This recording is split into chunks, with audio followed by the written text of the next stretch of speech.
விஷால சாதி பெயர் சொல்லி ராதிகா விமர்சனம் செஞ்சது சரியா அப்படிங்கிற கேள்வி எழுந்திருக்கு. நடிகர் சங்கத்தோட தேர்தல் விவகாரம் உச்சகட்ட மோதலா உருவெடுத்திருக்கு. சரத்குமார் தரப்பும் விஷால் தரப்பும் மாறி மாறி குற்றச்சாட்டுகளை வச்சுக்கிட்டே போறாங்க. நடிகர் சங்க தேர்தல் தொடர்பா சரத்குமார் தரப்பு நேற்று மீடியாவை சந்திச்சு பேசுச்சு.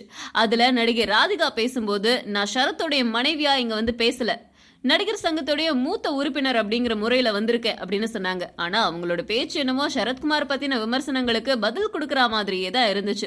அது மட்டும் இல்லாம நடிகர் விஷாலை பத்தி பேசும்போது முதல்ல விஷால் அப்படின்னு சொன்னவங்க கொஞ்சம் கேப் விட்டுட்டு விஷால் ரெட்டி அப்படின்னு அழுத்தம் திருத்தமா சொன்னாங்க.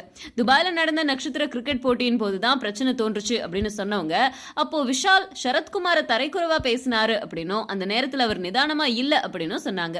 விஷால ரெட்டி அப்படிங்கிற சமூகத்தை சேர்ந்தவருன்னு ராதிகா அடையாளப்படுத்துறது ஏன்? இங்க தெரிய வர்றது ஒரு விஷயம்தான். தமிழ் சினிமாவை பொறுத்த வரைக்கும் விஷால் எங்க இருந்து வந்தாரு, அவருடைய பின்புலம் என்ன, எந்த சமூகத்தை சேர்ந்தவர் அப்படின்னு யாருமே ஆராய்ந்ததா தெரியல. ஒரு நடிகர் நடிக்க வந்தார், அவ்வளவுதான். இங்க விஷால் ரெட்டி அப்படின்னு கூப்பிடுறது மூலமா நடிகை ராதிகா எதை அடையாளப்படுத்த முயற்சிக்கிறாங்க? இங்க விஷால் ரெட்டி அப்படின்னு அழைக்கிற நடிகை ராதிகாவும் நாயுடு ஜாதியை சேர்ந்தவங்க தானே அப்படின்னு விமர்சனமும் வர தொடங்கியிருக்கு.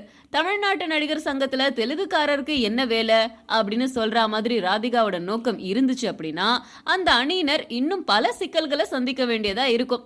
தென்னிந்திய நடிகர் சங்கம் அப்படிங்கிற பெயரை மாத்திட்டு தமிழ்நாடு நடிகர் சங்கம் அப்படின்னு மாத்தணும் அப்படிங்கிற கோரிக்கையை சரத்குமார் நிராகரிச்சுட்டாரு அப்படிங்கிற குற்றச்சாட்டு இருக்கே. ஆனா கடந்த 10 வருடங்களா நடிகர் சங்கத்துல மட்டும் தேர்தல் நடத்தப்படல. தலைவரா ராதிகாவுடைய கணவரும் செயலாளரான அவருடைய சகோதரரும் இருந்துட்டு வராங்க. பிரச்சனைன்னு வந்துருச்சு, தேர்தல்ல நிக்கிறது உறுதி அப்படின்னு விஷால் தரப்பினர் சொல்லிட்டாங்க. தேர்தல் நடக்கட்டுமே, தேர்தலை தெம்பா எதிர்கொள்றதை விட்டுட்டு ஜாதி பெயர் சொல்லி விமர்சனம் செய்யறது அவங்களுக்கு நன்மையா அமையாது அப்படின்னு பல பேர் இப்பவே பேச தொடங்கிட்டாங்க.